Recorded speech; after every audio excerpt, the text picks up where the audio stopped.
Americans for Fair Taxation presents the Weekly Chairman's Report, written by Steve Hayes, president of Americans for Fair Taxation, and recorded by Bob Paxton, a volunteer with the Florida FAIRtax Educational Association. And now, this week's Chairman's Report. Hello, I'm Bob Paxton with the AFFT Chairman's Report for Friday, May 19th, 2023. Our Chairman's Report this week is guest written by John Linder.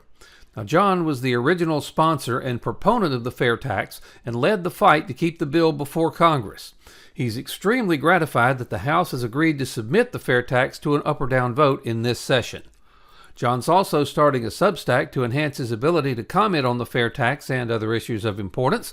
There's no charge to join, and John invites you to do so. Now, John served in Congress from 1993 to 2011. He saw the workings in D.C. firsthand, and here's his article. It's entitled, "The Insiders in D.C. Hate the FAIRtax." While there's increased discussion about the FAIRtax in the political world these days, there's also a growing interest in killing it. Now, for those of you who are not familiar with the FAIRtax, let me give you a brief explanation. Currently, we pay taxes based on our income. We pay a graduated income tax based on the amount we earn. We also pay a payroll tax to cover Social Security, Medicare, Medicaid, and Social Security disability payments. We also pay a tax on the gain in value of any assets we sell and on what we have left to pass on to our heirs when we die. Now, that death tax is mean. I once spoke against it in the floor of the House of Representatives. I said there was a time in some parts of the country when hard guys ruled certain areas of the city and demanded a monthly retainer to allow you to stay in business. But even the mafia didn't show up at the widow's door when you died demanding their share of what was left. Now, that can't be said for the government. Now, the FAIRtax would end all of those taxes based on income and tax only the purchase of new goods or services. It's a nationwide sales tax. Now, the average income earner currently pays between 30 and 40% of what they earn when you add in the payroll tax. Under the FAIRtax, you'll pay 23% of what you spend, and there would be no tax on any business transaction. Now, one of the first lessons we learned nearly 30 years ago when doing the research was that America clearly wanted to protect the poor. So we provide a cash advance to every household based on the size of that household, and that advance covers the tax costs of spending up to the poverty level. Now, yes, Bill Gates and Elon Musk would also receive this, and this is important. We're not going to know who is rich and who's poor. Today, that would allow a family of four to spend about $39,940 with no tax consequence. Now let's get down to the real reason why the FAIRtax will be dead on arrival in Washington, D.C. That is, unless you join in this fight. Now, Washington, D.C. used to be about Democrats versus Republicans, then it was liberals versus conservatives, but now it's as simple as the insiders versus the rest of us. The insiders in D.C. are former representatives, former senators, and former senior committee staffers or agency leaders who left important decision-making roles in the government to make a fortune as lobbyists shaping future decision-making. And more than half of them make their living gaming the tax code. Here are a few examples. The single biggest concern of every farmer in America is what will happen when he and his wife die. Will there be anything left for the children after taxes? Most of them borrow money every year to get their crop in the ground. They live modestly, but they spend huge amounts of money with accountants and lawyers trying to protect what they've accumulated for their children. They say a prayer every night that the Lord will find a way to get rid of the death tax. They even formed a powerful organization in Washington, D.C. The American Farm Bureau Federation has 5 million farm families that pay dues to fund hundreds, if not thousands, of former congressional staffers to administer their organization. Their website talks about food security and hunger and agriculture budgets, but they were organized to get rid of the death tax. When I was in Congress, I spoke to groups of people about the FAIRtax in over 30 states. I spoke to State Farm Bureau members in most of those states, and they were all for the FAIRtax. One year at their annual meeting, the leaders were planning to pass a resolution in support of the FAIRtax. The bureaucrats who ran the organization said, "Hold on a sec here, we need to study this a bit more." They didn't tell their elected farm leaders what they really meant. If we pass the fair tax and eliminate the death tax, then what are we going to do? Real estate agents came through my office from my district every year. They love the fair tax. The huge increase in take-home pay for every worker in America means they can afford a bigger house payment. Now, of course, many agents get out their calculators and calculate your savings from the home mortgage interest deduction, but 75% of us don't itemize and thus don't benefit from that deduction. Realtors also organize to protect that deduction. The National Association of Realtors has 1.5 million dues-paying members. They've built their own building near the Capitol to house their thousands of employees.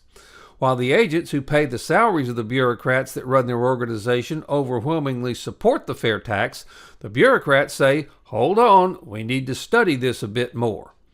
They were originally formed to protect the mortgage interest deduction, and if we pass the fair tax and eliminate its need, what are they going to do? They are so serious about their opposition that they spent $100,000 of their members' money trying to defeat me in an election in 2002. They failed. Now, some of the insiders are paying formerly important people to study the fair tax. The money for that study comes from the insiders, so we know what the result of that's going to be.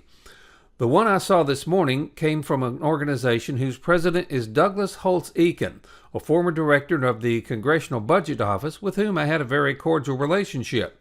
The opening charge was that the 23% number of the tax was a bit optimistic. It could, with all the avoidance and cheating anticipated, go as high as 380%. Really? Come on now. It's getting harder and harder to take Washington, D.C. seriously. In conclusion, John's article clearly makes the case for why we need to enact the fair tax now. John's unique perspective allows him to call out the real reasons for the vehement opposition to the fair tax in Washington, D.C. The fact that the fair tax is going to get an up or down vote in this session gives us all the opportunity to force members of the House to either vote for the present income payroll tax system or vote for the fair tax.